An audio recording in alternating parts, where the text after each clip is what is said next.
Good morning. It is currently Monday, July 22nd, 9:52 a.m. and we're finally doing the YouTube thing.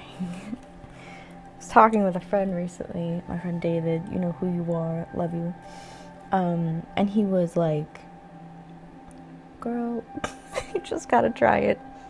I have tried it in the past, but I figured I do a lot of things, but I'm also chronically ill. So my day-to-day is like sometimes the same and sometimes completely different. So I figured the best way to do the thing is to just show you what I do every day. And then I talk a lot. So then just tangent about certain things. So let me give you a brief little introduction. Hi. My name is Paige. I don't know who I am. I've been in therapy for 2 years.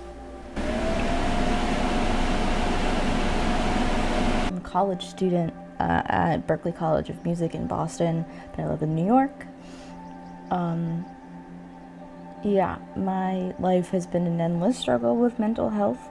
I have very severe anxiety, and I am medicated. And I kind of just want to share that with the world, because I know my stomach issues really started when I was 16. Now I was in high school and I didn't know anyone who had any of those issues, so I just felt utterly helpless and alone. And yeah, I'm sick of feeling like that. So why not YouTube? Because it's going to be a very hard thing for me to do. Mostly because I very much dislike social media. I mean, there's a lot of great things about it, but there's a lot of really terrible things. I feel like it's just really bad for my productivity, and I don't mean oh my god, I spend all my time on my phone. No, I mean depression brain will literally suck you into the phone, and it won't let you come out because you're too afraid to figure it out in real life, which is a problem, and it's kind of setting me back. I was a chronic TikTok user. I didn't really post much. I did at a certain point, but I kind of got tired of it. But it got so bad, my scrolling, that I literally just, a couple days ago, just deleted it up and deleted it. I do have Instagram because a lot of people at Berklee and in the music industry use Instagram to communicate and stuff. And my socials will be listed in the description box or at the end of the video or whatever. Probably in the description box. YouTube is the only one that I think, I mean, obviously social media is ever changing, but YouTube, for me, is a safe place to watch videos and things when I'm feeling terrible about myself. I go to YouTube first before I put on a movie. Because I feel like YouTube has always been a little bit more real, because they're longer videos for one, and there's a definite person behind it, you know what I mean? So it's more of a human experience, personally. So this is gonna be interesting. I'm gonna try and post every day, I think. I was like, oh, we'll do 2 times a week. I'm like, no, if I want this to be a real challenge, I'm gonna do it every day. And I'm actually gonna do it. So we're gonna do it. At least we're gonna try. Yeah. I figured, since I've been slacking, that it would be fun to every day to do our daily tarot reading. Because I do it, and tarot itself is very positive.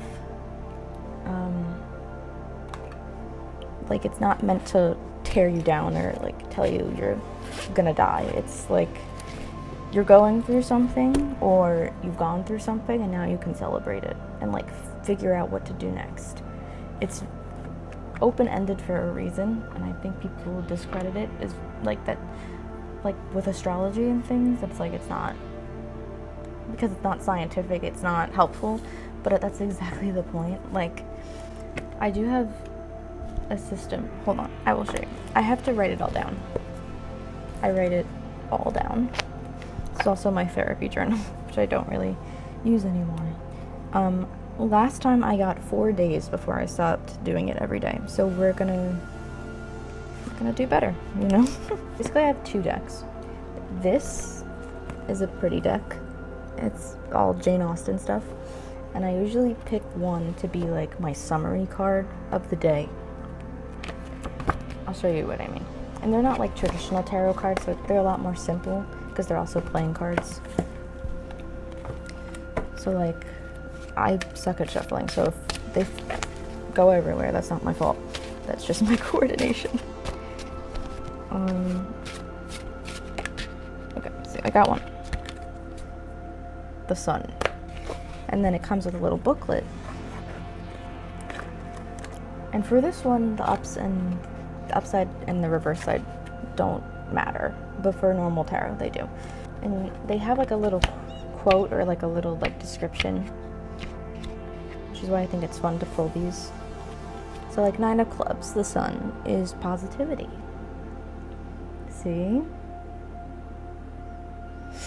In the rainy England of Northanger Abbey, sunshine heralds clarity and calm.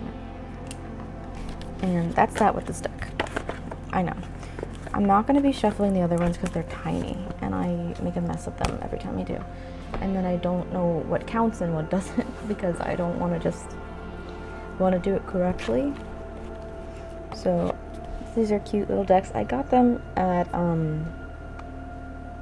Trident bookstore on Newbury Street in Boston. For this, I'm gonna do a 3-card pull. I'm gonna separate them into little stacks so I don't make a mess, and then I'm gonna pick one out the stack. And then I use a website online to kind of give me descriptions because I don't memorize all this stuff. I'm really bad at it. It's called Labyrinthos. It's actually really, really helpful. I'll put it in the description of the video. So I've got a bunch of cards, and I'm just gonna pick one from the deck. I'm gonna pick all 3 of them, and then we'll talk about the meanings and stuff. So now the 3 cards are pulled. Let's start with the first one. So we got, what is that? The 10 of Pentacles reversed. And basically with the website, you can click down to a specific suit like this, and then you just search for what it is, be it a number or the king, queen, page, or knight. Which is funny because that's my name. Hi. What I gather from this is that it's about financial stability, but it's also about internal stability. And that by placing what they describe as placing bets on the short term and focusing only on the now is debilitating for the long term, so for the future. And that is a problem I have. So it's not wrong. And they're never really wrong. They just, not everything has to apply, if that makes any sense. So the next card we have is the 5 of Cups. It's pretty edgy looking. Okay, so the 5 of Cups, right, is about disappointment in the outcome of a situation, which is true. I was in a very complicated ex-friendship roommate situation, and she ended up being not the kind of person I thought she was, and ended up just being really disrespectful to me and my family, which is not cool. And that dwelling in the past and making missed opportunities in the present. We have one more.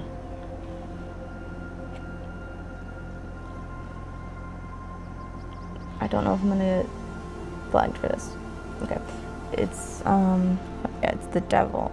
This one, as the last one in the thing for today, I'll show again. Is about a feeling of emptiness and a lack of fulfillment, which I kind of described at the beginning of this video, or feeling like you lack control in your personal life. And hopefully, the reason I got all these cards is because that will be changing soon, hopefully, with this. So yes, thank you, spirits. I'm gonna put it away. And so yeah, that's literally all I do for that. And I just walk away and let it fester in the back of my mind so I can like think about what it means and how it affects me, if that makes any sense. So yeah, so today actually ended up being a pretty shit day for my anxiety after I did pretty much everything that you're gonna see in this. I had a panic attack. Yeah. So the rest of the day kind of was pretty null and void for me, but I still wanted to get this put up to go through with my goal and to prove to myself that I can do something that isn't cry. So yeah, enjoy this time lapse, and we're gonna cut to an outro in just a few seconds here. Thank you for watching if you actually watched this. So yeah. I just want to quickly hop back in and say thank you for watching, if you watched. If you didn't, whatever. And hopefully I'll see all of you tomorrow. And if you're interested in me and what I do, you can check out my social media. That's not much, but yeah, is in the description of the video. Yeah. See you around.